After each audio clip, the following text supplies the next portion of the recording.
안녕하십니까. 저는 스웨덴데이 오후 세션인 한국 스웨덴 청정 에너지 시대를 위한 라운드 테이블의 사회를 맡은 주한 스웨덴 무역투자대표부의 강소연입니다.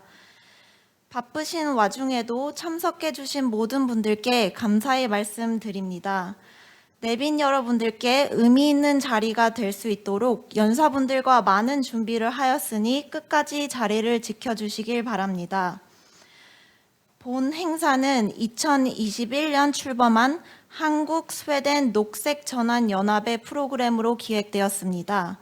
한국 스웨덴 녹색 전환 연합은 스웨덴 기업들이 주한 스웨덴 대사관, 주한 스웨덴 무역투자대표부, 주한 스웨덴 상공회의소와 함께 출범한 국내 최초의 외국계 민관 연합입니다.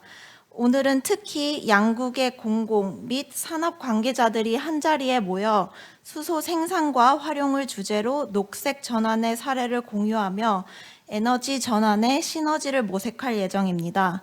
질문은 모든 발표가 마무리된 후 질의응답 시간에 해주시면 되겠습니다. 그럼 첫 번째 순서로 기조연설이 있겠습니다.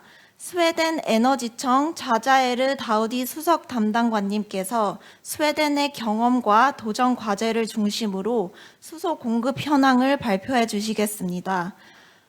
Dr. Dowdy, the floor is yours. 따뜻한 박수로 환영해 주시길 바랍니다.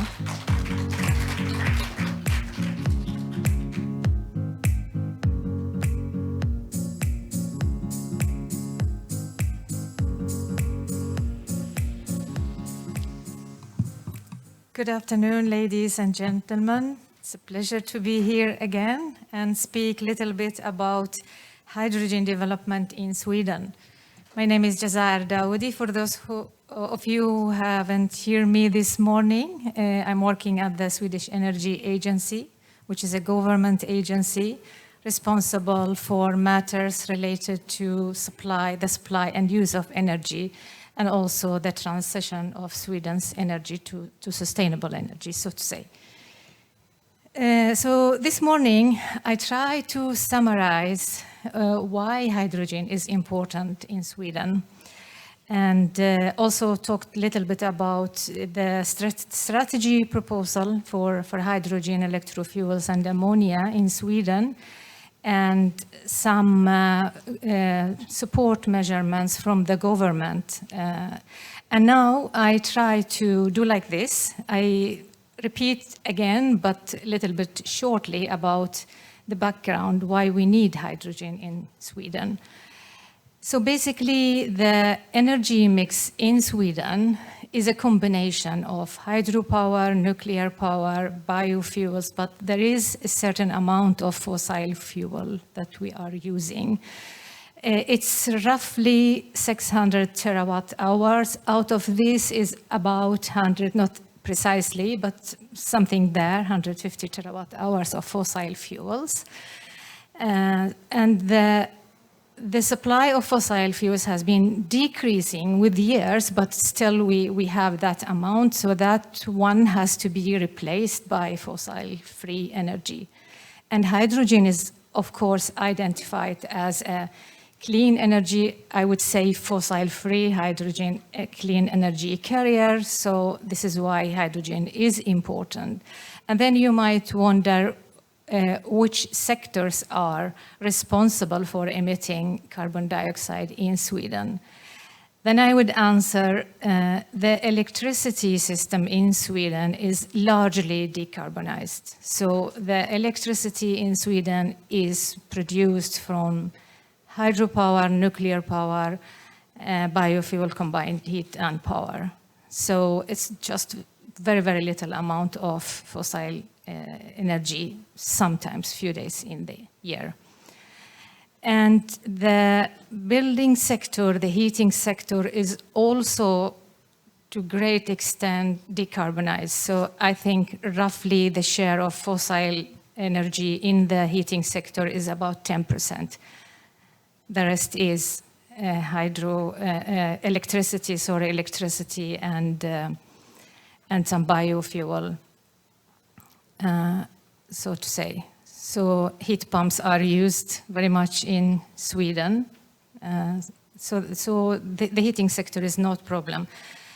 However, we have the hard abate sectors in the industry sector and also in the transport sector are relying significantly on fossil fuels, and there we need hydrogen. I explained this morning that there are some ongoing projects in the steel and iron industries, but also in mineral industries and in refineries that today using fossil fuel in the refineries. They are using natural gas and reforming natural gas to hydrogen. So that's the gray hydrogen that has to be replaced with fossil-free hydrogen. So that's the background why we need hydrogen, and some projects have already started. In the transport sector, Sweden sees the need for hydrogen for heavy-duty vehicles and for long-haul transport for trucks and, so to say, almost immediately, but also for ships and airplanes later on. I discussed the challenges that we have in Sweden, but also opportunities. But I start now with the challenges to see where could be possible collaboration areas for these two countries.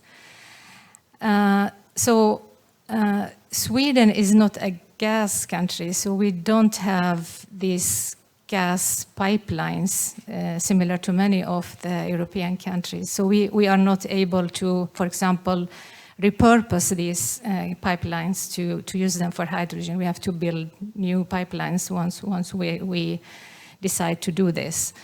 And I think at a certain time we need to have at least some pipelines. We also don't have storage, long-term storage possibility for hydrogen. So hydrogen storage in general is very interesting technology or solution that we look into. And I've seen in the exhibition many Korean companies presenting different technologies for hydrogen storage. Some I recognize, I know this type of storage, conventional, but I also see new technologies that would be interesting to learn a little bit more about these technologies.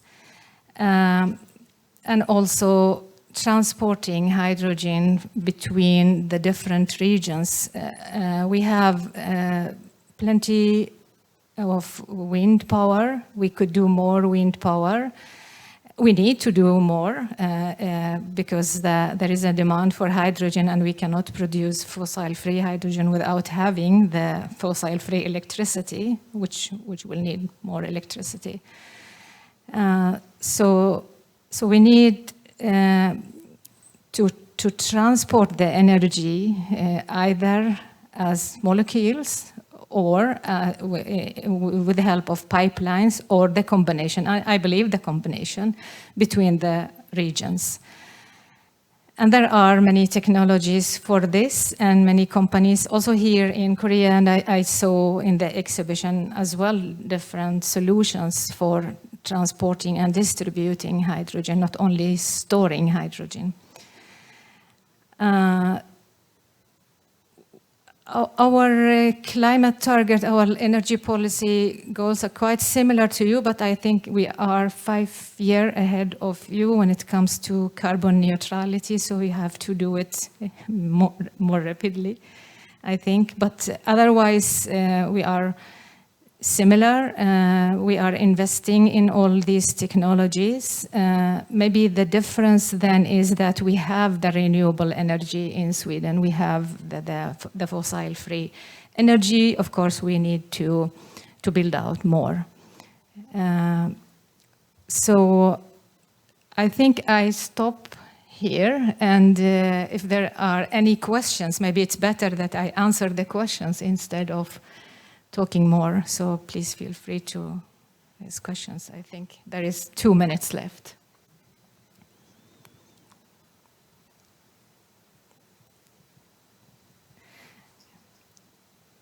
Okay, no questions so far. Then I can say a little bit more about something more that I find perhaps would be interesting to discuss in this forum, and that is hydrogen refueling stations.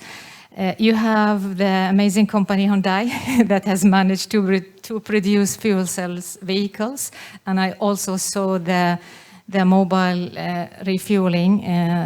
That was very interesting to see. So in Sweden, the government has funded several projects for building hydrogen refueling stations at different locations in Sweden. And the new technology goes for 700 bar, of course, for dispenser pressure. So there are also couple of technologies that are under development that would be also interesting to discuss together. I know that you have like around 250 something refueling stations. These are for light duty, I believe, here in Korea. In Sweden, we are focusing on heavy duty vehicles. We think that our light duty vehicles should go for direct electrification, but of course there will be fuel cell light duty vehicles as well. So we believe that we need to have this infrastructure already now, and of course when the number of vehicles on the road will be more, then we can build even more hydrogen refueling stations. Today we have 6 refueling stations. These are for light duty, but in a couple of months, some of the new ones for heavy duty refueling will be in operation. And the coming years, I think roughly 50 refueling stations will be in operation. I stop here, and thank you for your attention.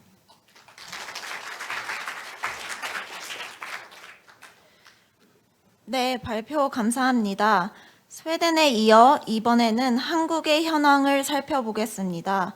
H2 코리아 수소 융합 얼라이언스 한상미 단장님께서 한국의 수소 로드맵과 국제 협력을 위한 기회를 소개해 주시겠습니다. 많은 박수 부탁드립니다.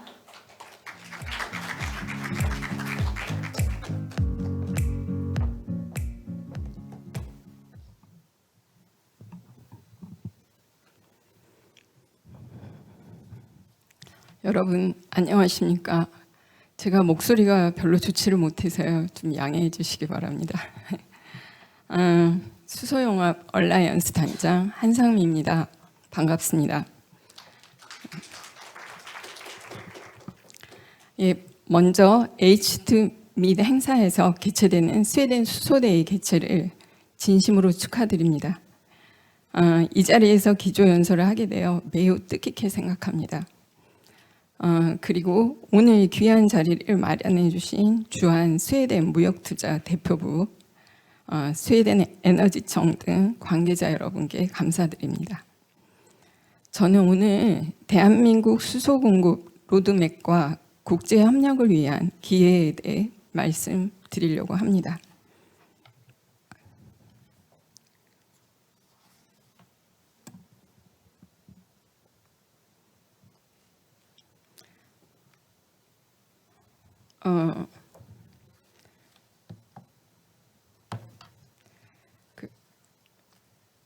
여러분도 모두 아시다시피 탄소 중립을 위한 수소의 역할과 중요성은 강조해도 지나침이 없을 듯합니다.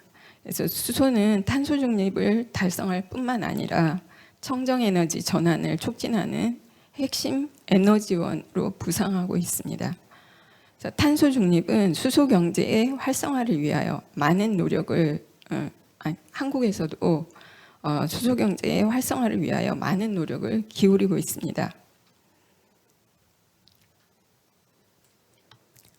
수소 경제 실현을 위한 세계적인 움직임은 보면은 최근 글로벌 경제 선도국들도 수소 경제 실현을 위해서 과감한 행보를 이어오고 있습니다.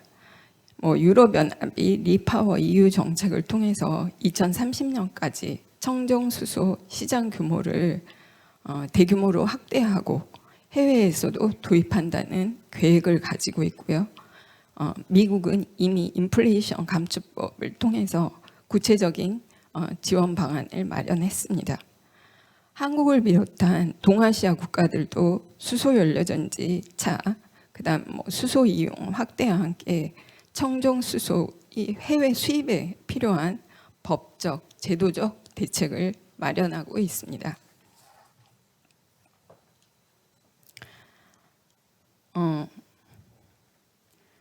한국 수소 사회 구축을 위한 움직임에 대해서 조금 말씀을 드리도록 하겠습니다.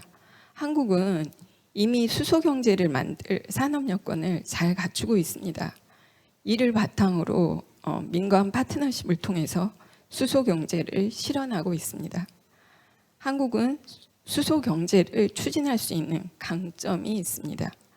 정유, 석유화, 반도체, 철강 등 핵심 공정에서 수소를 사용하고 있는데요. 그 규모가 연간 200만 톤에 이르고 있습니다. 관련 산업 생태계도 구축되고 있습니다. 또한 액화 천연가스 인수기지 및 전국적인 도시가스 배관망 등 인프라가 잘 구축되어 있고 전국 어디서든 수소를 공급할 수 있는 환경이 조성되어 있습니다. 이를 바탕으로 정부도 구체적 이행 전략을 수립했고요. 2020년에는 수소법을 제정해서 수소 산업을 진흥할 법적 근거도 마련하고 일관된 수소 정책을 추진하고 있습니다.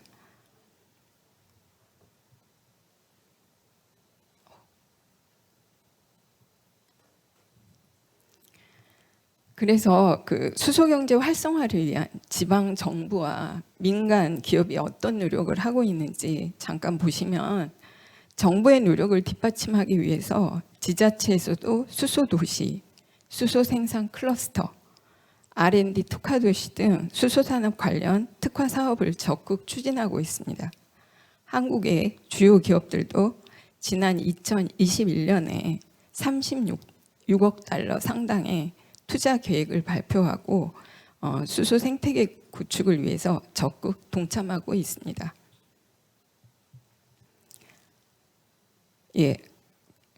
이거는 한국 수소 경제 현황과 성과를 잠깐만 말씀드리도록 하겠습니다. 정부의 일관된 수소 정책의 추진에 힘입어서 한국의 수소차와 연료전지 등 활용 분야와 수소 충전 인프라를 중심으로 짧은 기간에 가시적인 성과를 달성하였습니다. 수소 승용차가 현재 약 3만여 대 이상이 보급되었고요. 수소 버스, 수소 트럭 등 상용차도 점진적으로 보급되고 있습니다. 수소 충전소는 전국에 182개소가 건설되었고요. 그리고 운영하고 있습니다. 그래서 800메가와트 이상의 연료전지 발전량도 기록하고 있습니다. 수소 승용차의 보급과 함께 2030년이 되면 수소 상용차가 3만 대 이상 보급될 예정이고요. 여기에 필요한 액화 충전소도 70개 이상 건설될 예정입니다.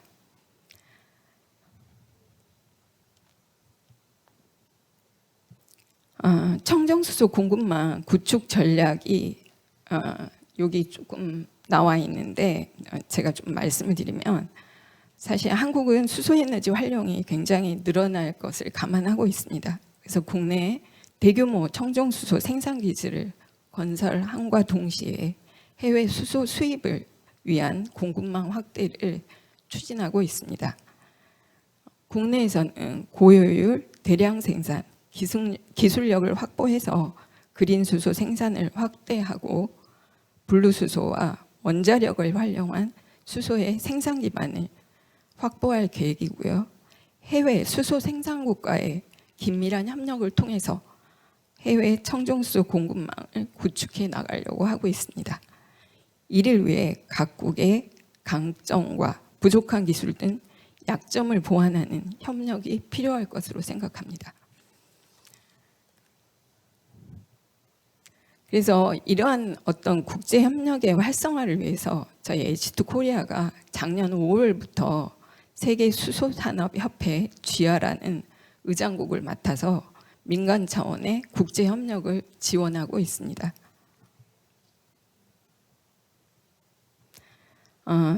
그래서 GR의 앞으로의 역할, 향후 방향에 대해서 잠깐 말씀을 드리자면, 첫째, GR가 수소산업 육성을 위해서 공동 기술 개발과 투자 기회를 위한 어떤 플랫폼 역할을 할 수 있기를 기대하고 있습니다. 두 번째는 세계 수소 경제 실현을 앞당기고 규모의 경제를 실현하기 위해서 지하가 수소 인증 제도를 비롯한 표준과 기술 규제를 조화시키는데 협력하면 좋겠다고 생각합니다. 그 다음 세 번째로는 GI에 참여하고 있는 다른 많은 협회 21개국의 회원이 있습니다.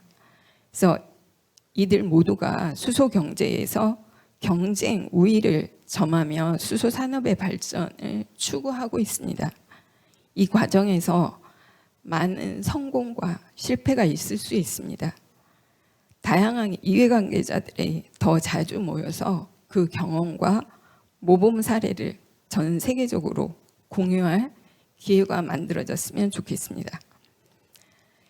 H2 및 행사를 계기로 각국의 수소산업 동향, 청정수소 인증제도 등을 주제로 한 지하 포럼을 오늘 개최하였습니다. 저는 지하가 글로벌 차원에서 정부와 민간의 수소 경제 발전을 위한 플랫폼 역할을 할 것으로 기대하고 앞으로도 여러분의 많은 지원을 부탁드리겠습니다.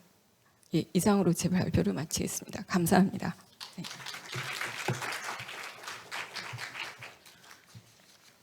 네, 감사합니다. 에너지 전환을 위한 스웨덴과 한국 양국의 계획과 협력 기회에 대해 알아보았습니다.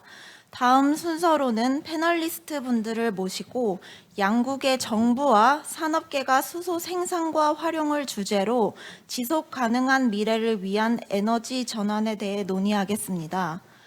본 라운드 테이블 세션은 다우디 수석 담당관님께서 진행해 주시겠으며 연사에 따라 영어 혹은 한국어로 발표할 예정이니 프로그램에 앞서 장비를 착용해 주시면 되겠습니다. 한국어는 5번, 영어는 6번으로 설정해 주시면 됩니다. For interpretation, please set the device to channel 5 for Korean and channel 6 for English. 패널 분들은 무대에 착석 부탁드립니다. Dr. Dowdy and panelists, please take the floor.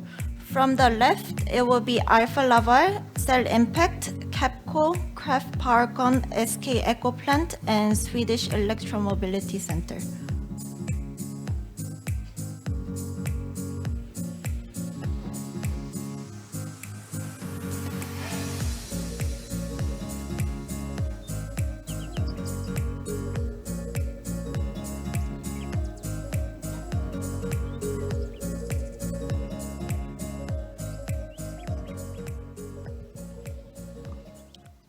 Hello again.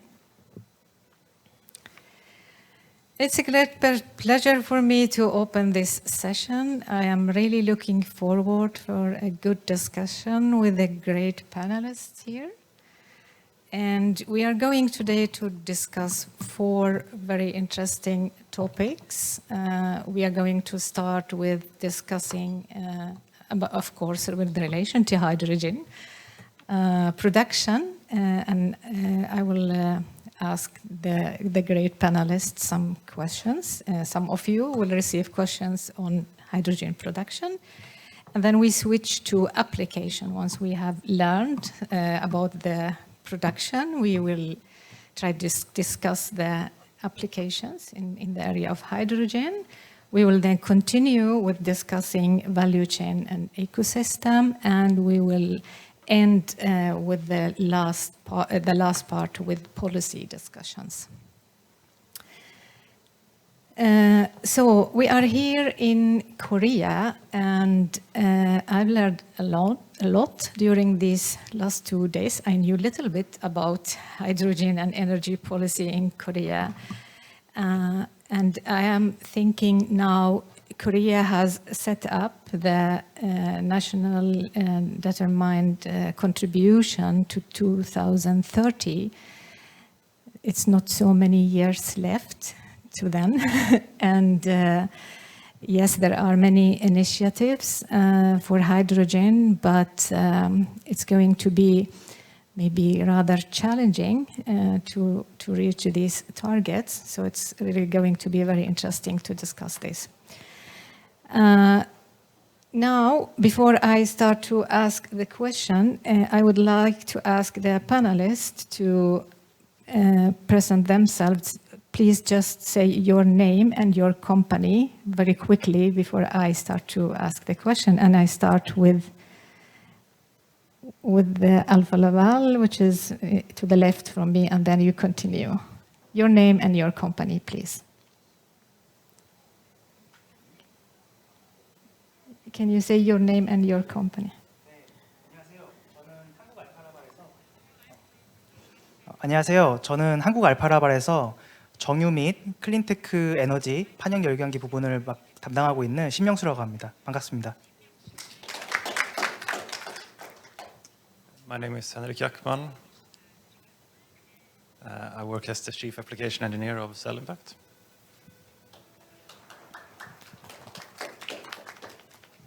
예, 안녕하세요. 저는 한전에 근무하고 있고요. 탄소 중립 전략처에 있는 그리고 탄소 중립 정책을 담당하고 있는 김영주입니다.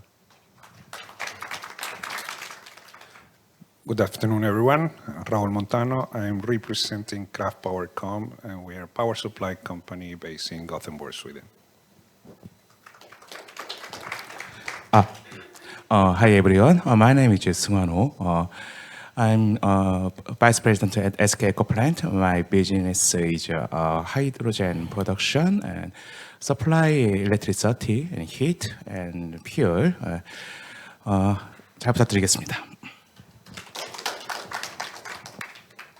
Good afternoon, everyone. My name is Linda Olofsson. I'm the director of Swedish Electromobility Center. This is the National Research Center for Electrification of Transport in Sweden.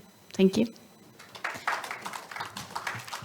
Thank you very much. And now we start with the great questions, and I am really looking forward for great answers. My very first question is about scaling up of hydrogen production. And I would like to start with you, Henrik, from Cell Impact. I would like you to discuss a little bit about what do you think about the important factors for scaling up hydrogen production? Yes, thank you. So to begin with, to produce green hydrogen, you first need green electricity and you need electrolyzers to do the green hydrogen. And for the electrolyzers, this is a relatively new product, so there are not so many companies that know how to manufacture these electrolyzers. So we need to look at more technologies and innovations on how to make the electrolyzers and also look at the manufacturability of all the components composing the electrolyzers. And when looking at that, we also need to look at how to manufacture them and have manufacturing techniques that are tailored to manufacture the components composing the electrolyzers. And for this, I think governments play also a role to spur the innovation and fund some of the companies to innovate how the electrolyzers are made and also the manufacturing technologies of the electrolyzers. Thank you very much. That was very interesting. And we all know that there are, of course, commercial electrolyzers, and there are some technologies that are not commercialized yet. And there is a need for further R&D and further development and demonstration.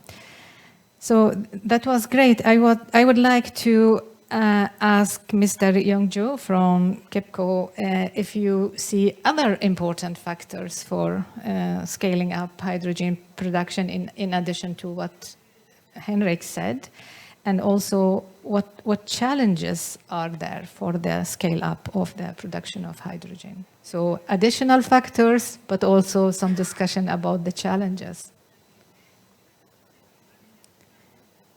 Mr. Youngju.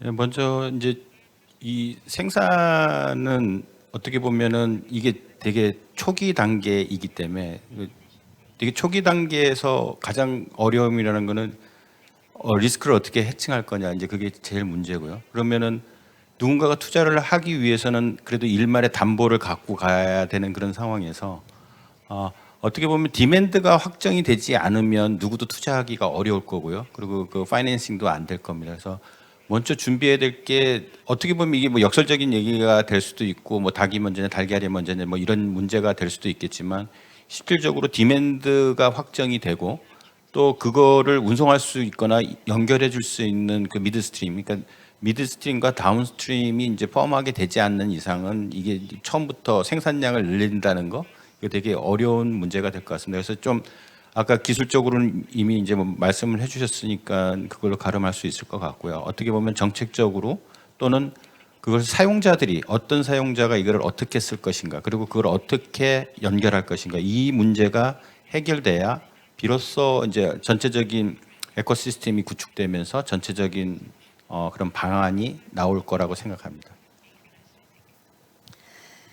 Thank you very much. Very interesting to connect. Yeah, there are many challenges there, and I think we will learn a lot during this journey. So this makes me very curious to continue with discussion and address my third questions with relation to production to you, Raul from Kraft PowerCon. Actually, I have two questions for you, but I begin with the first one, since we have been discussing, you and me at least. People are very good at putting the capacity for electrolyzers. They say certain megawatt and so, but maybe they are not considering the additional parts. So your thoughts, if I understood you correctly, was much broader, how to dimension the modularity, how to make the business case. I would like you to discuss a little bit about that because it's already in the production phase. It's very important to have this thinking. That was my first question. And the second question is also related to production, but it's more about the cost. We know that the cost of hydrogen production is still high, and there are many factors that are impacting the cost. But if we just consider the cost for CAPEX and OPEX, and if you could discuss a little bit about these two costs and how one could balance between them, would be great. Let's see if I can do my best. Addressing your first question, this is something that we at Kraft PowerCon actually believe and is embedded in our vision. We feel that the industry needs to start really thinking and innovate, not only from the technology viewpoint, but also from the business case viewpoint. Hydrogen so far is considered just in a kind of linear business case. I just get electricity is transferred to electrolyzer, get hydrogen, and hydrogen is sold in the hydrogen market. But naturally, there could be other ways and means that it could improve the business case for each different project, especially if we have the capability to have a bidirectional system, meaning that we have also to be mindful that hydrogen is strongly related and linked to green electricity, meaning that the variability of those sources coming from wind, especially wind and solar, it's hard to forecast. And in cases like in countries in Sweden, that it has an open market, an open electricity market, hydrogen can also become a backbone for the electricity market. So instead to be having a linear business case, we could somehow try to have the flexibility to sell the hydrogen in the market that it could provide us the best profit. In that particular case, as it has been said, it will improve the bankability and the profitability for each of different projects. Yep. And your second question Exactly. was in relation to? CAPEX and OPEX. Yes. And then if we just continue in the same line, having the possibility to get a flexible system, it will also help us to reduce the capital investment upfront. I can give you an example. Today, the rule of thumb is that we need to have double the size of the electricity availability in comparison to the hydrogen infrastructure. Meaning that if we want to have 1 megawatt hydrogen production, we need to have 2 megawatt availability for wind or solar energy. Having the flexibility and the possibility to have a system that is capable to ramp up or ramp down depending on the energy availability will help us to reduce that constraint, meaning that we could, instead to be double the size, we could go to 1.2 or 1.5. And having the capability also to storage the energy, then you could increase your production when you have higher energy instead of selling the electricity direct to the grid, and then resell it whenever you have the possibility either to the grid or to the end user of hydrogen production. That was very smart. Thank you very much. So I stayed for a while and discussed a little bit more about production of hydrogen, but this time I would like to learn a little bit more about the case in Korea. So my question is now to Mr. Soo-kwon from SK Ecoplan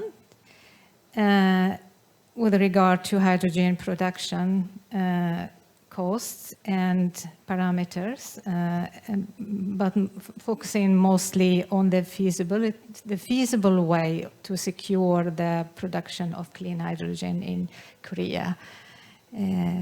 Can you please discuss a little bit about that for us to learn how your thinking is in this area? 참 어려운 질문입니다. 그러니까 일단 기본적으로 그 수소의 경제성이라는 것은 결국 이제 기술 난이도라기보다는 이제 결국 가격의 문제가 될 겁니다. 그 청정 수소라는 것도 결국 놓고 봤었을 때 우리가 에너지를 얼마큼을 주고 살 것이냐 그 문제가 본다면은 일단 현재 한국에서 부생 수소가 그레이 하이드로젠의 경우에는 대충 한 킬로그램당 한국 돈으로 9,900원 정도에 좀 판매가 되고 있습니다. 좀 그렇게 되면은 이제 이른바 말해서 저희가 가솔린 패러티라고 부르는데 그 수성용 연료하고 비슷한 이제 가격대가 됩니다. 근데 만약 그린 하이드로젠을 한국에서 생산한다고 한다 그러면은 한국의 전기 가격은 대략적으로 태양광이 킬로와트 시당 한 180원 정도 합니다. 저희가 주로 지금 수소를 스터디하고 있는 호주 같은 경우는 킬로와트 시당 한 20원 정도, 그다음에 캐나다 같은 경우는 이제 킬로와트 시당 한 50원에서 60원 정도가 되는데 이 정도의 전기 가격이 차이가 발생하게 될 경우 한국에서 그냥 생산을 하게 되면 1kg당 적어도 7불에서 8불이 넘어가게 됩니다. 보통 일반적으로 미국이랑 호주에서는 1kg당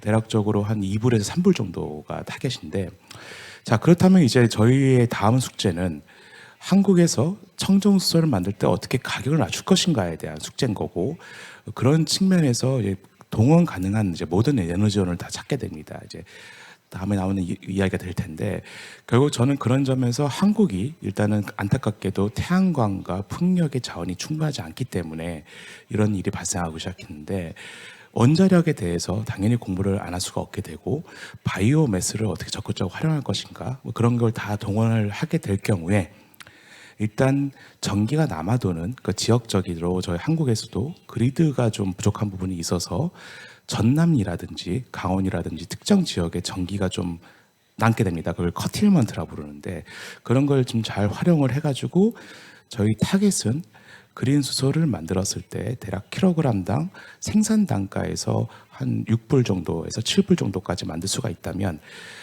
해외에서 들어오는 그린 수소의 어떤 그 유통비를 감안했을 때 경제성이 가능하다고 보여집니다. 근데 그 도달 관점들은 일단 원전에서 쓰는 전기의 가격, 그 다음에 실제 시스템이 규모의 경제를 만들 수 있어야 되기 때문에 하나의 사이트에서 수전의 규모로 약 200메가와트에서 500메가와트까지 동원할 수가 있는 그런 플랜트를 만들어야 됩니다. 그 모든 조건들을 달성할 수 있도록 지금 현재 노력하고 있는 중입니다.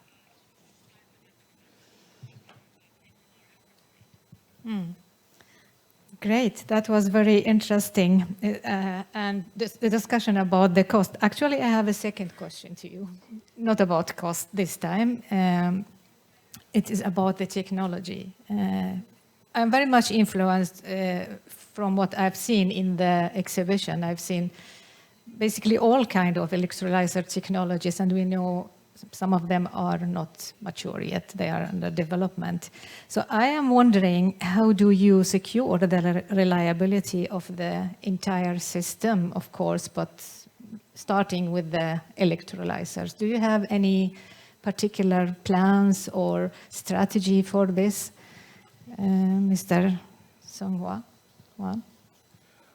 저희들 이제 SK 에코플랜트는 원래 시작이 건설사로 시작을 했습니다. 그래서 이제 그 시스템들을 이제 직접 제조한다기보다는 이제 각각 인테그레이트 시켜가지고 그 신뢰성을 확보하는 이제 종합 시스템 설계자로서 많이 지금 사업을 좀 진행을 하고 있는데 말씀하신 대로 지금 많은 테크놀로지가 나오고 있습니다. 근데 바이어빌리티 측면에서 결국 이제 검증되지 않은 기술을 쓰는 거는 좀 많이 위험합니다. 그렇기 때문에 결국은 이제 요소 기술에 대해서 신뢰성 있는 것들을 메인으로 가져가고 그 결과적으로 그 뉴 테크놀로지에 대해서 확장 가능성을 염두에 두면서 접근합니다. 이거를 좀 더 쉽게 표현한다 그러면 하나의 사이트에서 예를 들어서 500메가와트 정도의 규모의 수준의 설비가 들어갈 수 있는 공간이라면 페이지 1은 검증되어 있는 기술, 하지만 기술력이 좀 떨어지고 있는 효율이 좀 떨어지는 걸로 100메가. 페이지 2는 그 외로 뉴 테크놀로지가 적용되는 거에 따라서 확장, 이렇게 모듈별로 플랜트를 확장하는 게 일단 기본 어프로치가 될 겁니다. 그다음에 두 번째 문제인데 결국은 수소 생산은 이게 제가 좀 캐나다에서 프로젝트 하면서 많이 경험하는 건데 전기와 화학의 만남입니다. 앞단에서는 전기공학 하시는 분들이 붙어 있고 뒤에는 화공 플랜트 쪽이 붙어 있습니다. 근데 웃긴 건 화공 플랜트에서는 앞단에서 전기가 간헐적으로 들어온다는 걸 이해를 못 하세요. 왜냐하면 그게 안 해봤으니까. 자, 신재생을 하시던 분들은 왜 내가 전기를 일정하게 줘야 된다는 걸 잘 이해를 못 하세요. 그렇게 안 하셨으니까. 그냥 그리드 하시니까. 그런 것들에 대해서 중간에 끼어서 어떻게 이걸 커버할 것인가를 봐야 되는 거고 수전의 기술의 신뢰성도 신뢰성이지만 화공 플랜트는 24시간 돌아가야 됩니다. 예를 들어서 암모니아 같은 경우도 최소 운영이 60에서 70% 정도는 돌아갈 수 있어야 돼요. 암모니아. 그러지 않으면 암모니아 반응로가 깨져버립니다. 그러면 앞단에서 수소를 생산했을 때 간헐성을 ESS로 잡아주던지 아니면 뒷단에서 수소 탱크로 잡아줘야 됩니다. 둘 다 문제가 있습니다. 그렇기 때문에 결과적으로 전체 시스템의 신뢰성 확보하기 위해서는 굉장히 많은 것을 고려해야 되는 거고 결국 이제 에너지를 저장을 어떻게 할 것이냐 심지어는 저는 하나의 수단으로서 블루 수소도 생각하고 있습니다. 그린 수소로 탄소 배출 개수를 낮추면서 블루 수소로 카본 캡처를 하면서 CO2가 조금 나오긴 하지만 전체 시스템의 안정성을 갖다 극복하는 하나의 단위 요소의 기술 개발뿐만 아니라 전체 시스템의 안정성을 어떻게 극복할 것인가에 대해서 전체적인 솔루션 패키지를 만들어야 됩니다. 그런 측면에서 본다면 향후에 저희들이 사업을 진행을 할 때 기술 개발도 당연히 봐야겠지만 그 어떻게 패키지를 구성해서 전체 시스템적인 안정성을 이룩해야 되는지 그리고 그 구조상에서 파이낸싱을 어떻게 만들 것인지 오프테이커한테는 어떻게 우리가 접근할 것인지를 다 같이 봐야 되고 그 측면에서 저는 유력하게 보는 것 중에 하나가 안정적인 에너지 공급원으로 스몰 모듈러 리액터를 보는 것도 결과적으로는 모든 에너지원을 다 고민을 해야 이 전체 시스템에 대한 바이어빌리티를 확보할 수 있다고 생각을 하고 있습니다. 이상입니다. Very wise. I hope that you, once when you have done this, you will share your experiences with other projects. For sure, other projects will also have experiences. It's extremely important to share knowledge. Huh?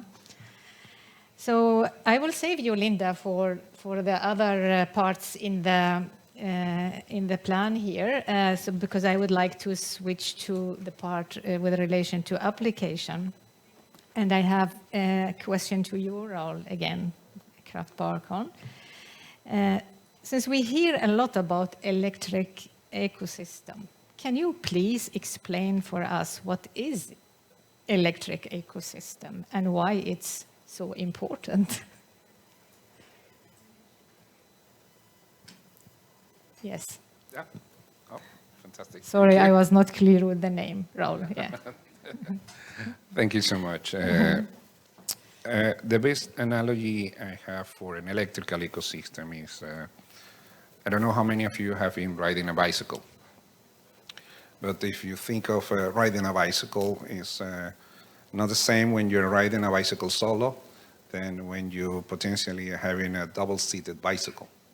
Having a double-seated bicycle, it starts to get it complicated because then you need to start to think on what your partner is sitting behind, or if you're sitting behind, your partner is really doing and what kind of pace, so you will not fall apart.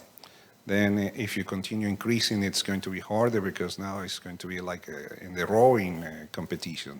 Several people that need to be synchronized at the same pace.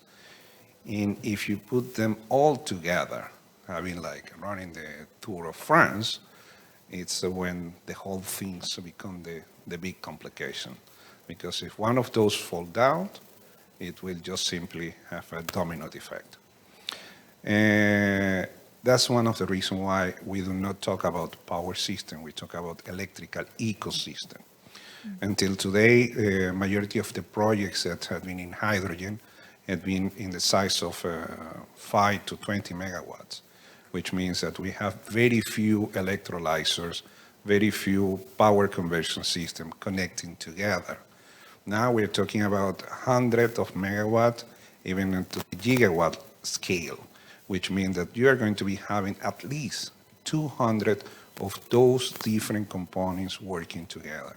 We know from experience in different countries that there have been projects that the network operator have been limiting the green hydrogen project production to 50% because they were having problems disturbing the network. And we don't want you to face that. What we want you is that you are capable to run up, even up to 120%, which means that very often standard solutions will not be the way forward.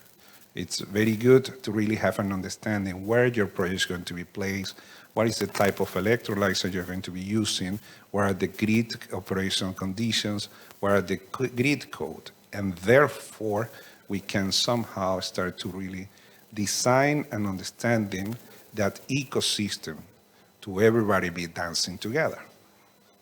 I hope I answered your question. Indeed. So then I switch again to Mr. Youngju Kepko, staying at the field of application. I would like to ask you about the important factors for scale up the use of hydrogen in different applications. 잘 아시다시피 이제 한국과 일본은 이제 수소나 암모니아를 사용해서 발전을 하려고 하고 있습니다. 그리고 아마 그 양이 상당히 클 걸로 알고 있고요.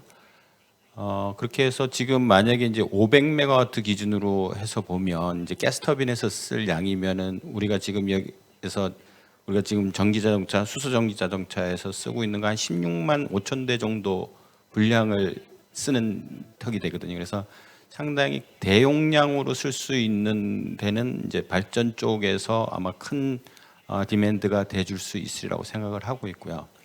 다만 이제 이렇게 하려다 보니까 이제 상당히 여러 가지 문제들이 있습니다. 뭐 아직까지 전용으로 그러니까는 혼소를 하지 않고 이거를 뭐 전소로 해가지고 떼는 건 아직까지는 이제 개발된 게 아직은 없고요. 근데 이제 그나마 이제 시작을 했던 게 가스터빈에는 한 50% 정도의 수소를 LNG와 같이 떼는 게 있고 석탄화력 같은 경우는 1기가와트의 한 20%를 암모니아로 이제 혼수하는 그런 기술들이 있습니다. 그래서 근데 이제 다만 이 기술적으로는 그렇게 그닥 뭐 이게 obstacle이 된다라고 생각하고 있지는 않습니다. 다만 이제 이게 이렇게 될 때에 이 경제적인 문제가 항상 따르겠죠. 그래서 뭐 비싼 연료를 뗄 수밖에 없다라는 건데 이제 그게 과연 이제 그러면 이제 정부의 어떤 인센티브 제도가 있을런지 뭐 이런 것들이 아마 관건이 되지 않을까. 그래서 저희들한테 투트랙으로 지금 준비를 하고 있습니다. 그래서 첫 번째는 이제 기본적으로 뗄 수 있는 기술을 먼저 개발을 해야 되기 때문에 상용급에 대한 기술 개발이 이제 어느 정도 진척을 보고 있고요. 또 한 가지는 정부에 이제 건의할 사항들을 이제 만들어서 계속적으로 정부와 네트워킹하면서 인센티브 제도를 이렇게 좀 해주십시오라고 이제 그런 노력들을 지금 하고 있습니다. 네, 이상입니다. Thank you very much. Can you please explain a little bit more about the requirement to the government? I didn't get that. What kind of requirement you would ask?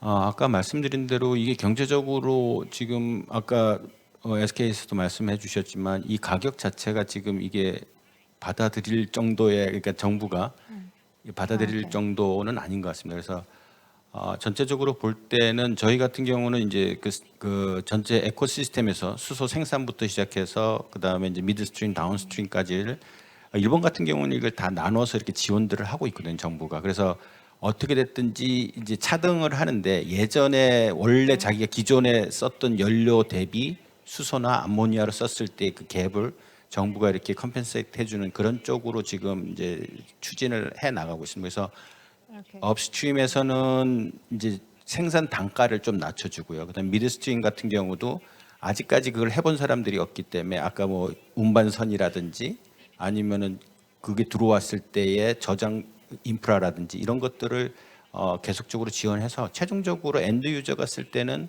원래 자기가 사용했던 연료하고의 그 갭을 어떻게 하든지 컴펜세이트 받아야지만 이게 해 나갈 수 있기 때문에 그런 부분에 이제 정부에게도 계속 이렇게 제언을 드리고 있고 또 정부 역시도 이거를 근데 하여튼 문제는 뭐 제언이겠죠. 그래서 이제 이런 것들을 계속적으로 얘기를 하고 있습니다.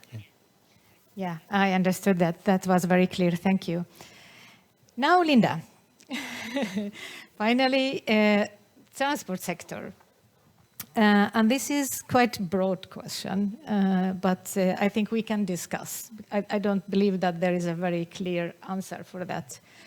And it's about the two technologies, the battery, the BEVs, and the fuel cell electric vehicles. Both are still developing, right? Maybe the BEVs are a little bit ahead of the FC vehicles, but so it's lagging a little bit. But people are still putting them in competition, these two technologies. So I would like you to discuss, or at least say your opinion. It would be interesting to hear because you are at your competence center, research center. You are actually working in both technologies. So you know the advantages and limitations of both technologies and the challenges related to these technologies. So what's your opinion on this? Are both needed, or depending on the country capability or electricity system and so on? How should we think? We don't want this competition between these two technologies. Can you please discuss? Yeah, well, from our center, it's obvious when it comes to cars, light vehicles, the battery electric vehicles is preferable. There might be, as you and I discussed earlier, there might be some niche applications, or maybe in rural areas that one would like to have a fuel cell car. However, from our partners in the center, the communication is clear that it's more like the heavy trucks application that they are interested in the fuel cell. Yeah. Yeah. So this means that the major share in Sweden, at least we should say, since I'm addressing the question to a Swedish research center, this is the Swedish environment, will be electric vehicles for light duty and some segment in heavy duty. Yeah, I think so. And of course, it might be colored by the fact that we are not a gas company, a gas country. Yeah. So we Yeah. don't have the pipelines. We have no Yeah. history with Yeah.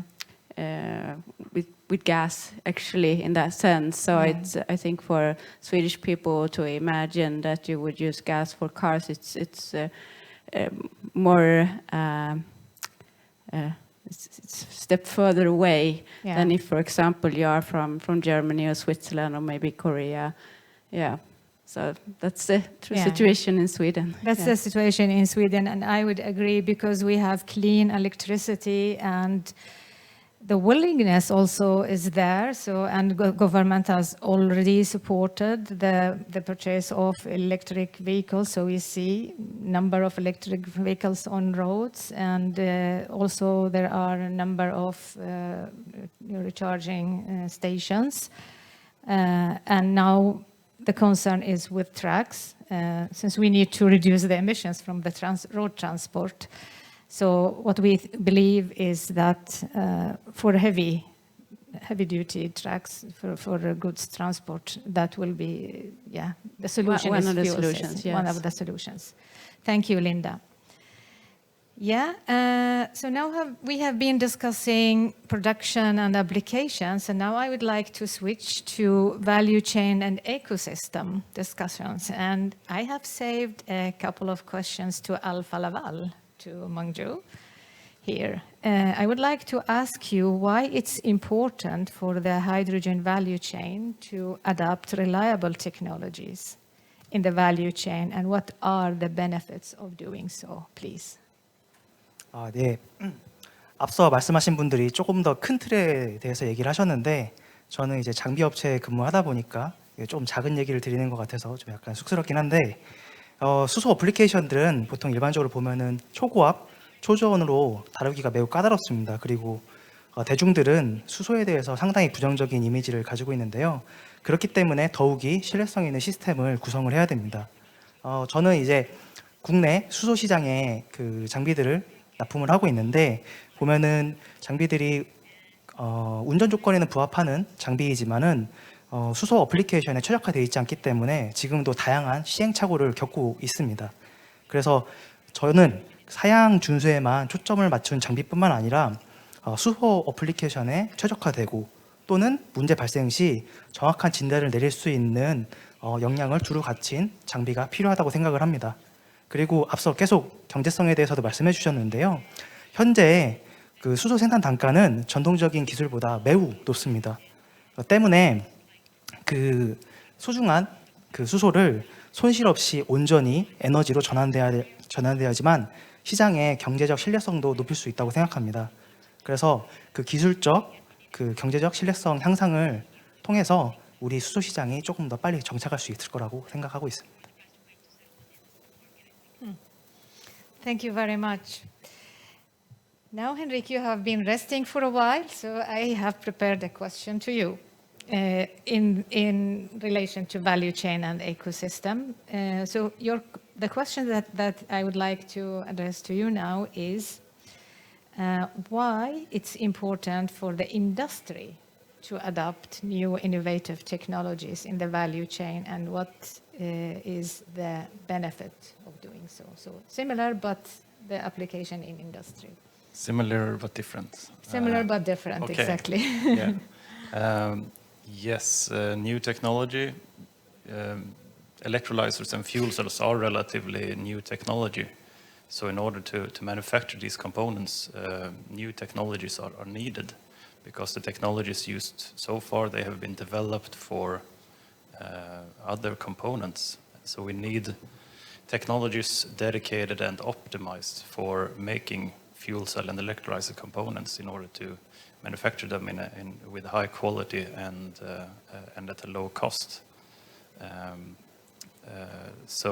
The legacy equipment that we have today, they were used for other components. One example one can make in the battery electric vehicle industry is the gigacasting made by Tesla that many other companies now are copying with how they cast the parts for the battery electrical vehicle. And this is something that we at Cell Impact think we can help with, to have a manufacturing technology dedicated for the production of plates for fuel cells and electrolyzers. So what are your expectations? Now, as you said, these are rather new technologies and they have not been used in the industry. Yeah, we have had demonstrations and of course fuel cells and electrolyzers have been used for certain application in the industry, but there are new technologies. What do you think? Do we have a long pathway to reach the maturity that we see that these are established technologies and it's not only the cost, it's also the operation of these components. Are you optimistic or pessimistic? I am optimistic, when I began at Cell Impact, it was 6 years ago. There was a lot of focus on fuel cells. So I think fuel cells are a more mature product compared to electrolyzers. Fuel cells have been already ramping up. You could see the number of cars delivered by Hyundai. For example, Toyota also have a fuel cell electric vehicle, so they have already begun to ramp up.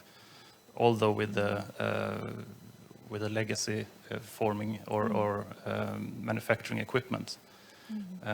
So they have begun. There's still some optimization to do with the fuel cell technology. With the electrolyzers, they have just begun ramping up. So I think they are less mature in their technology. So there's still a lot of innovation and optimizations to be done in these fields. We have the more legacy technology, the alkaline, which requires very large electrolyzers, whereas PEM can be more compact and answer more quickly to the changing electricity coming in. And there's some new technologies also with AEM electrolyzers that have a big potential. So for electrolyzers, I think there's a lot more room for improvement compared to fuel cells. That's true. And I have heard and seen many end users, they already, when they plan the projects, they plan for replacement of the electrolyzer stack after certain years. That says a lot that they know that the technology, not all of course, but most of the new PEM, for example, will not last so many years. So they plan not to replace the entire electrolyzer, but the stack after certain years. Interesting. So continue and back to Alfa Laval again. With regard to sustainability in the hydrogen value chain, what should we consider primarily and what are the important factors? Sustainability. 네, 현재 국내 수소 산업 시장은 시작 단계여서 그런 것도 있지만 수소를 사용한다는 자체에 큰 의미를 두고 있는 걸로 보입니다. 바꿔 말씀드리면 수소가 가진 제로 이미션, 친환경 이미지를 크게 추구한다고 보여지는데요. 저는 수소 가치 사슬이 지속 가능하기 위해서는 수소 시스템의 전체 효율을 높여야 된다고 생각합니다. 앞서 이제 오전 시간에 설명드린 것 같이 폐열을 활용한 시스템 전체 효율을 높이거나 아니면은 지역 난방과 연계해서 경제적인 혜택을 보는 방법도 있을 것입니다. 더불어서 수전해를 하기 위해서는 깨끗한 물의 필요성을 제가 오전에도 말씀을 드렸지만은 일부 수전 시설 같은 경우에는 물이 부족한 지역에 설치되는 경우가 있습니다. 때문에 수전해에 적합한 물의 지속적인 공급 가능에 대해서도 우리가 고민해 봐야 될 때라고 생각합니다. So please keep the microphone. I have a follow-up question to you then, because you answered very nicely, and now I am very curious. In the morning, in your presentation, you showed nicely that the efficiency should increase significantly, which is promising. But I was thinking in the morning, does this apply also to small systems?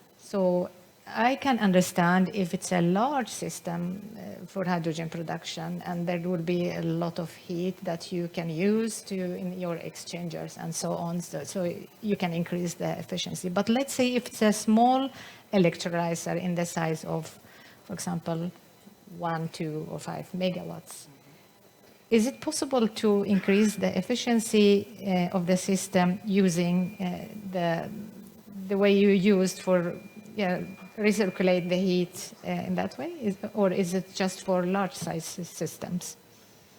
예, 이 지금 제가 그 페어를 지역 난방이나 아니면 다른 곳에 여론을 사용하는 아이디어는 전혀 새로운 것이 아닙니다. 제가 이제 스웨덴 회사에 근무하다 보니까 스웨덴의 이 뭐라 그러지 사례들을 잘 확인을 하고 있는데 스웨덴의 유명 정유 회사에서는 그 정유 과정에서 발생하는 폐열들을 지역 난방의 여론으로 활용을 하고 있고 그것이 큰 수익원이 되고 있습니다. 국내에서도 일부 지자체에서는 이 그 연료전지 시스템에서 발생한 폐열들을 지역 난방 여론으로 활용하는 시도를 하고 있고 조금 더 비근한 예를 들어보면은 석유화학 시장에서도 역시나 주변으로 열을 판매하면서 수익을 얻고 있습니다. 이것은 이제 경제적으로도 좋은 베니핏이 될 거라고 생각하고 있습니다. 충분하나요? Yes, of course, of course. Thank you very much. So my next question is about the intermittentness of the renewable energy and how we can overcome that. And I would like to hear answer both from KEPCO and SK Ecoplant. I start with KEPCO.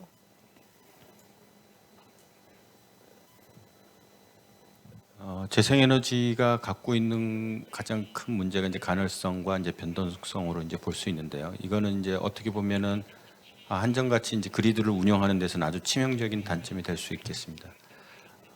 잘 아시다시피 근데 이제 우리가 오늘 얘기하고 있는 이 수소를 딱 떨어뜨려 가지고 생각을 하시면 이게 좀 이상하게 들릴 수 있겠지만 사실은 원래 이 파워 투 가스라는 게 원래 나왔던 개념은 섹터 커플링에서 나온 얘기입니다. 그래서 우리가 지금 이 재생에너지도 마찬가지고 모든 에너지에서 섹터 커플링의 관점에서 수소도 원 오브 댐이지 수소가 그 완전 독립적인 그런 개체는 아니거든요. 그래서 이런 것들을 잘 생각해 본다면 좋을 것 같고 또 한 가지는 재생에너지의 가능성.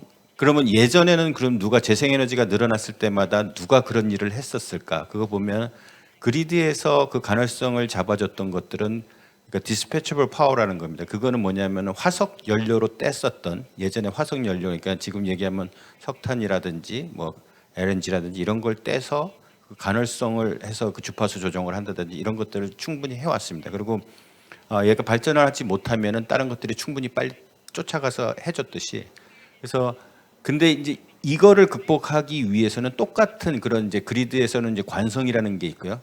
그래서 이니시아라는 그 포스도 있고 그다음에 이제 업앤다운을 잡아주는 프리퀀시 컨트롤도 해야 되고 그러니까 이런 것들을 해줄 수 있는 게 있는데 거기에 또 치명적인 단점은 이산화탄소를 배출한다는 거죠. 그래서 이산화탄소를 배출하지 않으면서 예전의 시스템을 그대로 활용할 수 있는 게 바로 수소로 된 가스 터빈을 뜬다든지 아니면은 암모니아를 떼는 석탄 화력이 된다든지 이런 쪽으로 가기 때문에 재생에너지의 가능성을 극복하는 방법은 이런 또 다른 그러니까 이산화탄소는 배출하지 않으면서 예전에 전통적인 발전이 갖고 있었던 기능을 할 수 있는 그러한 발전 시스템이 필요하고 이걸 수소에 이걸 늘림으로써 해서 우리가 지금 주장하고 있는 재생에너지의 이 시장으로 또는 우리 그리드에 들어올 수 있는 여력을 늘려주는 겁니다. 그래서 단순하게 배터리라든지 ESS 뭐 여러 가지가 있긴 하죠. 에너지 스토리지 시스템이 뭐 다양하게 있겠지만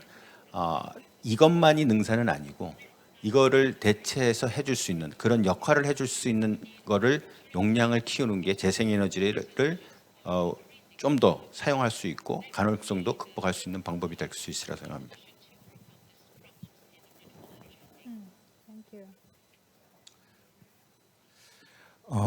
실제 수소 프로젝트를 이제 개발할 때를 감안을 한다 그러면은 예를 들어서 암모니아가 100만 톤이 이제 만들어진다고 가정을 하면 수전해 같은 경우는 300메가와트에서 한 400메가와트가 필요합니다.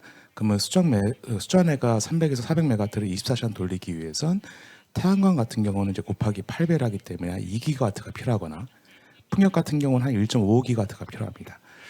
결론적으로 그 두 가지 방법을 저희가 좀 혼용을 하고 있는데, 하나는 발전원을 믹스합니다. 예를 들어서 태양광은 밤에 발전을 하지 않는데 풍력은 좀 밤에 좀 더 원활하게 발전을 합니다. 그래서 태양광과 풍력을 이제 결합을 시키면 이용률이 전체적으로 올라가는 경우가 있습니다. 그래서 일단은 뭐 캐나다 같은 경우에서는 한 50%에서 60%까지는 이용률이 올라갈 수 있을 거라 보여지고, 자 그러면 이제 나머지 20% 어떻게 채울 것인가? 이제 그거를 이제 배터리로 볼 것이냐, 아니면 이제 워터 양수 발전을 볼 것이냐, 이런 식의 여러 가지 방법들을 보게 되는데, 그 다음부터는 이제 에너지 스토리지의 영역이 들어갑니다. 자, 그러면 첫 번째 단계는 다시 한번 말씀드리지만 에너지 발전원을 믹스를 어떻게 할 것이냐.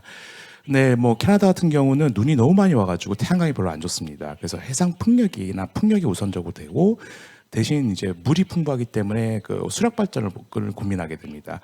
반면에 호주 같은 데는 태양광과 풍력이 매우 좋지만 건조하기 때문에 거기는 물을 가지고서 에너지 저장하는 걸 볼 수가 없게 됩니다. 근데 인도는 몬순형 기후이기 때문에 태양광이 좀 불규칙하지만 굉장히 물이 많아서 수력 발전으로도 80% 이상의 가동률이 나올 수 있습니다. 중동 같은 경우는 태양광은 매우 좋죠. 바람도 괜찮은 편인데 거긴 물이 없어가지고 또 물을 어떻게 확보할 것이냐도 문제입니다. 그러니까 결론적으로 사이트가 결국 제가 유럽 쪽 많이 안 봐서 뭐라고 말씀을 못 드리겠습니다. 저기 스웨덴 쪽이 어떨지 모르겠는데, 자 어쨌든 그렇기 때문에 사이트에 맞춰가지고 발전을 어떻게 믹스할 것이냐, 에너지 스토리지 어떻게 믹스할 것이냐를 마이크로 그리드를 만들어가지고 한다는 컨셉을 접근을 해야 이게 커버가 가능해지고, 그랬을 때 이제 부족한 부분들을 경우에 맞춰가지고 맞춤형으로 저희가 솔루션들 패키지를 제공을 시켜야 됩니다. 그렇기 때문에 오픈 이노베이션 측면에서 굉장히 많은 솔루션들이 필요하고, 모든 것들이 서로가 서로를 도와가지고 보완을 해줘야 가능합니다. 절대로 분산 에너지가 분산 발전원처럼 소규모가 아니고, 특히 수소 프로젝트는 기가와트급이기 때문에 어떤 하나의 테크놀로지가 모든 것을 제공할 수 있다고 생각하면 절대 되지가 않습니다. 제가 경험해 봤더니 이제 많은 테크놀로지를 동시에 다 고민을 해야 되고, 신뢰성이 좋은 테크놀로지와 그다음에 결과적으로 효율이 좀 높지만 아직 신뢰성이 없는 테크놀로지를 어떻게 조합을 이룰 것이냐, 결국 그런 어떤 시스템 전체적으로 관점을 접근을 해야 된다고 생각을 합니다. 이상입니다. Totally agree. Raul, Kraft PowerCon, do you agree totally, or you would like to add something to the discussion, or maybe everything was said already? Yeah, well, I really like a lot the approach that it has been proposed when you really start to mix up the different sources and having a backup. It's a complete different approach that what the industry has been looking at. And definitely we need to look on all different ways and means to really overcome to the challenge of intermittent renewable sources and the flexibility. At the end, I want to remark the flexibility from the hydrogen installation, having the capability to ramp up or ramp down. That will be also, especially if you want to go to the gigawatt scale. Yeah, that's true. And it seems electrolyzer that I believed in the past that they are not able to do this, nowadays they are able, I heard lately, alkaline electrolyzer. So that's promising. Yeah, I think we have a few minutes to discuss about policy as well. And I would like to come back to you, Linda. Policy with regard to the transport sector. For your knowledge, the audience here, that in Sweden we have been very much involved during the last month in the European, the work on the regulations, while we always do this, but it was a very intensive period when Sweden had the presidency, and there are so many things to do within the frame of Repower EU. The alternative fuel regulation is one of them for road transport, and in this regulation it was decided that it should be a certain number of refueling station, and also, of course, also recharging stations. So that member states of the European, for the EU, have to commit themselves to that. Sweden, part of it, so to say. So now we have already started this journey before this AFIR, so to say, the abbreviation of the alternative fuel regulation, infrastructure regulation. And there are more, of course, recharging stations than hydrogen refueling stations. So the number of vehicles that the battery-driven vehicles are, of course, by far more than the hydrogen vehicles. So what do you think? Is it too early to start to build, although we have started, but we need to build even more? Is it too early to start building the hydrogen refueling stations and wait a little bit until the vehicles are on road or in the market, or we should follow the regulation? We have to follow the regulation. It's like it has been in a few years ahead of us. Yeah, so we have to follow the regulation, and I say yes, I think we should, because we were a little late with the charging infrastructure for the electric vehicles, I would say. Yeah. So it's finally it's ramping up, but we were late, and that had sort of stopped the full-scale implementation. And now we're building, and that's very good, but we are lagging behind on that. So let's not lag behind for the hydrogen fueling, but be prepared when the vehicles come to the market. Yeah, because what should happen that if the vehicles are not there, or a certain number of vehicles are not there, and we have built these nice refueling stations, so they will not make the business case, of course, from the very beginning, but we believe it's worth it. I think eventually they will. And I see, I think even though we are not a gas country, come back to that, we are surrounded by gas countries, and there are already vehicles in those countries that will go cross-border. I mean, we're traveling goods all over Europe. So, I mean, from Switzerland, from Germany, there will come trucks that needs refueling in Sweden. And also I know that there will be fuel cells trucks from Sweden going abroad as well. So we need to be prepared. So for your research, what do you wish to learn from these both recharging and refueling stations? If they are, I think there is one requirement that they should share data. What do you think is beneficial for your research? Well, I think from research point of view, we want to support the full implementation of electromobility, and also with that and include fuel cell vehicles. And we want to support where we should have these fuel stations, where are good positions, and also to prepare with the electricity grid so that we have the net capacity for this. So, and obviously we need, if you talk about ecosystems, we need actors in the ecosystems to be able to share data so that we could have a seamless charging and refueling structures in place. So it will be comfortable for these vehicle owners. Right. Yeah. Thank you very much. We have a few minutes left, so I would like to discuss a little bit more about policy, but since I am not very much familiar of the policy, hydrogen-related policy in Korea, I would like to address the question to the Korean colleagues here, but I also would like to hear your opinion, Henrik. When it comes to policy, do you have any general thoughts, or it doesn't necessarily to be precisely policy, but because you were there discussing the governmental support, and do you miss something special, for example? For government support, I think governments needs to fund innovations and have public-private partnerships because all the technologies are very new. And as you said, they haven't been tested a lot, so there's a lot of risk for the companies to invest and to make innovations, because if we need to invest in new technologies, we don't know if it will work next day. Yeah. Probably it will work next day, but maybe not in a couple of years. Right.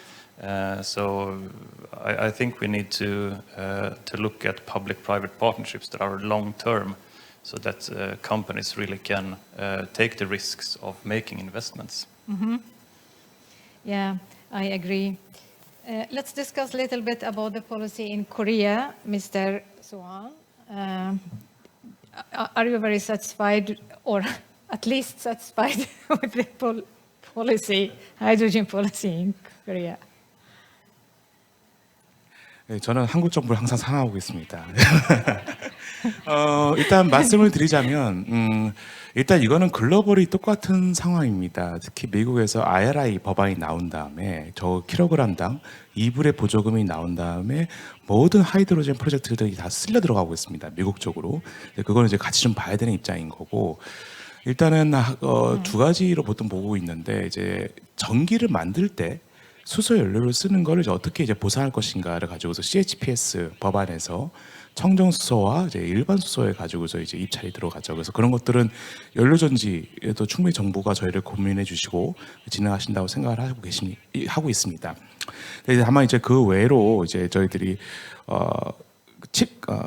한국판 그 IRA 법안이죠. 저희들 그 수소 관련된 것도 그 세제 혜택에 관련된 법안이 나왔기 때문에 이제 그걸 가지고서 이제 많이 지금 저희들이 고민을 하고 있고 진행을 하고 있습니다. 저희들이 요즘 정부 정책에 관련돼 가지고는 지원금이 결국은 재원이 한정적일 수밖에 없다는 걸 좀 이해를 하고 있고, 심지어 미국조차도 저희들 민간 업자들이 봤을 때는 IRA 법안이 정말 유효할 것이냐, 왜냐하면 천문학적인 지금 자금이 들어가고 있기 때문에. 그렇다면은 저희들은 이제 경쟁력 있는 지금 현재 단계에서 보조금은 그냥 일단은 좀 사업을 물꼬를 틀기 위해서 가는 것뿐이지, 저희들이 지금 그 한국에서 고민하고 있는 여러 가지 이제 프로젝트들을 놓고 봤었을 때 정부 지원금 때문에 고민한다기보다는 이 현재 주어진 환경에서 어떻게 이 경제성을 확보할 것이냐, 그쪽에서 좀 많이 고민을 하고 있고, 그런 측면에서 본다면은 정부에 대해서 그 지원에 대해서라기보다는 재생에너지를 어떻게 더 확보할 것인가에 대한 그런 거에 대한 정부 정책에 대한 제도 같은 것들이 좀 명확해지면 좋겠고, 그다음에 왜냐하면 이 신규수이 좀 있다 보니까 인허가가 굉장히 좀 복잡한 경우가 좀 많습니다. 그런 것들에 대해서 좀 저희들 샌드박스라는 형태로 해가지고 좀 많이 좀 정부에서 많이 배려를 해주시는데, 그런 것들에 대해서 좀 잘 지원됐으면 좋겠고, 생각보다 필요한 게 인력입니다. 교육된 인력이 많지가 않습니다. 그런데 이제 되게 힘들거든요. 엔지니어들 잘 안 하려고 합니다. 지금 저 젊은 친구들께서. 그래서 그런 부분들 좀 정부 교육 당국에서 산업계의 수요에 맞춰가지고 교육을 좀 잘 정책을 세워주셔서 진행해 주셨으면 감사드릴 것 같습니다. 어쨌든 저는 이제 개인적으로 그런 생각을 하는데, 한국에서 에너지 관련된 사업 성공하면 전 세계 어딘 다 갑니다. 왜냐하면 한국이 진짜 어렵거든요. 한국은 겨울은 굉장히 춥고 여름은 무척 덥고 태양빛은 무척 뜨거운데 장마도 길고 눈도 내리고 아주 그냥 완벽하죠. 네, 이런 상황에서 지금 어떻게 극복을 할 것인가는 굉장히 고민을 많이 하고 있고, 한국의 수많은 전문가들이 한국에서 만든 모델을 성공적으로 작동시킬 수 있다면 글로벌리 어디 가서도 경쟁력이 있다는 확신을 가지고 저희들 사업을 진행하고 있습니다. 이상입니다. Very interesting. Thank you very much. Mr. Kim Yong-ju, do you have something more to add?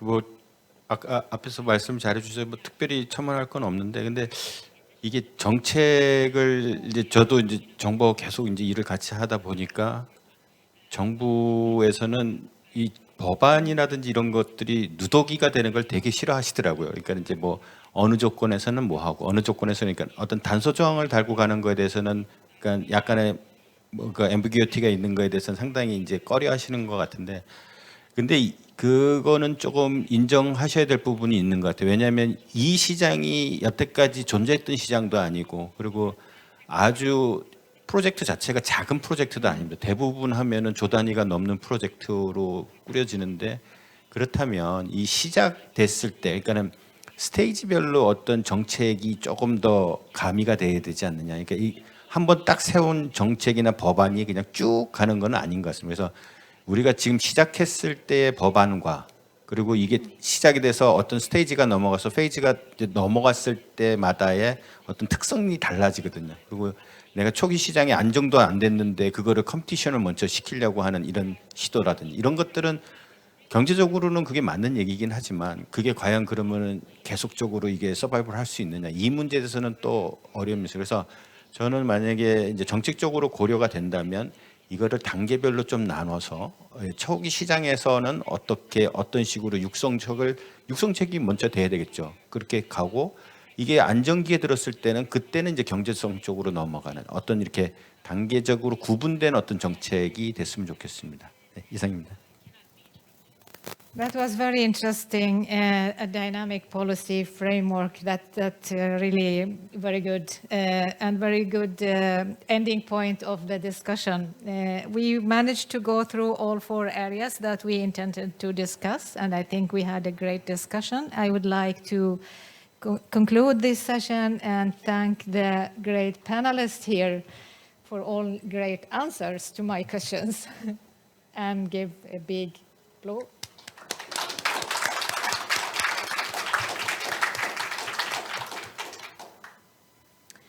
네, 좋은 사례를 공유해 주신 패널분들께 다시 한번 감사의 말씀드립니다. 앞서 기조연설과 패널 디스커션을 들으시면서 궁금하신 점이 있으셨다면 질문 부탁드리겠습니다. 거수하신 후 소속과 성함을 밝히고 질의해 주시면 되겠습니다.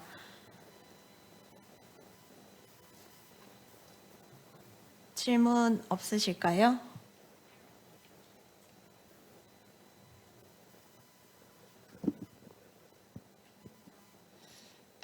Hello, Flora Morer from Engie Solutions, France.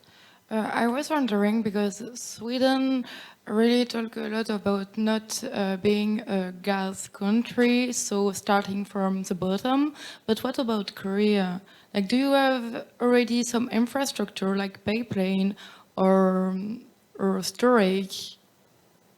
That was my question. Thank you. 감사합니다. 네, 뭐 말씀하신 대로 한국 같은 경우는 이제 LNG를 터미널을 이제 전략적으로 육성을 해가지고 가스 공사 및 민간 업체들이 지금 이제 파이프라인을 운영을 하고 있습니다. 뭐 일단 스웨덴보다는 나라가 더 좋기 때문에 굉장히 에너지 밀집도를 높게 유지할 수가 있고 네트워킹이 좀 잘 구성되어 있는 편입니다.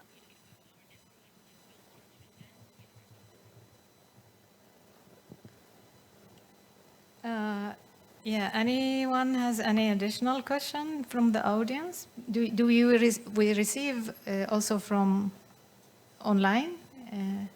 No questions? Yes, please.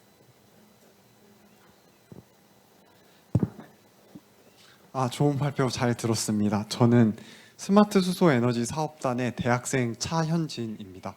제가 질문하고 싶은 거는 아까 재생에너지의 그 태양광 발전량이나 풍력 발전은 변동성과 가능성 때문에 그리드에 많이 의존한다라고 말씀해 주셨는데 혹시 그 예측량을 미리미리 더 잘 예측할 수 있다면 그 그리드에 대한 의존성을 좀 더 낮출 수 있을까요?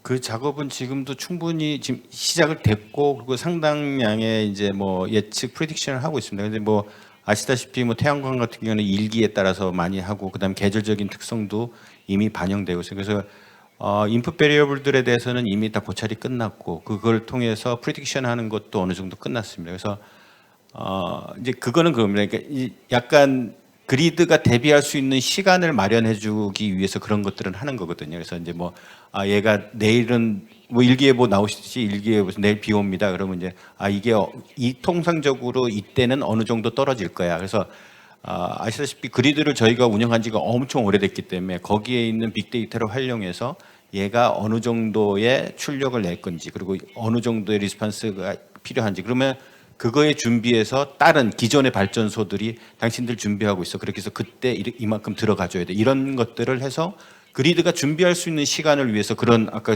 그 말씀하신 것처럼 준비할 시간을 주기 위해서 그런 예측이라는 거는 상당히 중요하고 그 그리드를 운영하는 데는 아주 중요한 요소 중에 하나입니다.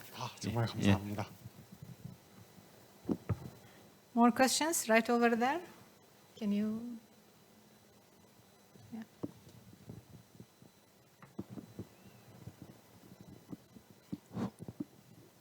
네, 그 발표 잘 들었습니다. 저 강원대학교 링크 3.0 사업단의 전우진이라고 합니다. 그 아까 말씀하셨던 것 중에 좀 인상 깊었던 게 무엇이었냐면 아까 수소 관련돼서 전문적인 인력이 부족하다는 그 말씀을 해주셨는데 그 저희 대학교에서 지금 삼척 캠퍼스에 수소 단지가 있습니다. 그래서 관련해서 그린 수소 관련해서 사업 단지가 형성돼서 저희가 네트워킹을 형성하고 있는데 그 관련해서 저희가 그 전문 인력 양성이나 재직자 교육을 지금 준비 중에 있는데요. 혹시 이런 대학 이런 인프라라든지 뭐 기업 자문이라든지 이런 걸 고려해 보신 적이 있으신지 한번 여쭤보고 싶습니다. 예, 제가 그 H2 얼라이언스에도 포함이 되어 있고 커리큘럼 만들 때도 같이 참여를 했었는데, 그러니까 그러니까 이런 겁니다. 이제 정말 뛰어난 학생이네. 근데 그 학생이 금융 쪽으로 가더라고요. 돈을 잘 버니까. 예. 자, 일단은 기본적으로 그 화공과 전기를 동시에 이해할 수 있어야 되고, 베스트는 거기다가 더 추가로 필요한 게 프로젝트 디벨로퍼를 해야 되기 때문에 파이낸싱을 이해할 수 있어야 되고, 리스크를 계량해 가지고 거기에 맞춰 가지고 이제 사업화를 만들 수 있어야 되는데, 이게 다 되시는 분들은 어디든 다 갑니다. 그러다 보니까 이런 일이 발생한 것뿐이고, 당연히 저희는 논의를 많이 드릴 거고 그렇게 하면서 저희가 사업을 확장하는 게 맞는 거죠. 이제 근데 아쉬운 거는, 그러니까 지금 단계에서 특히 이제 한국에서는 에너지가 좀 계시긴 하지만은 한국 표현으로 콩으로 두부를 만드는데 두부가 더 싼 나라가 한국입니다. 그러다 보니까 에너지 자체의 수익성이 높지 않다 보니까 이 여기에 해당 종사자들한테 월급을 많이 못 줘요, 생각보다. 그러니까 이게 지금 결국 고부 가치가 돼야지만 좀 더 많은 유인 효과가 나타날 텐데, 이거는 교육의 문제라기보다는 결국은 이제 이 사업성에 대한 문제이긴 할 겁니다. 만약에 에너지에 종사하시는 분들이 돈을 많이 벌면 의대 가라고 당할 텐데 그런 거죠. 그래서 말씀하신 거는 계속해서 좀 논의를 하고 싶고 저도 계속 거기서 건의를 드리고 싶습니다. 네, 혹시 추가 질문 있으실까요? 네, 추가 질문 없으시면 이상으로 스웨덴데이 프로그램을 마치겠습니다. 본 세션을 통해 에너지 전환을 위한 수소의 중요성과 한국과 스웨덴 양국의 노력과 협력 기회를 확인할 수 있었습니다. 긴 시간 동안 참석해 주신 내빈 여러분께 다시 한번 감사드립니다. 스웨덴 국가관은 전시홀 1번 C02번 부스에서 운영하고 있으니 많은 관심과 방문 부탁드립니다. 감사합니다.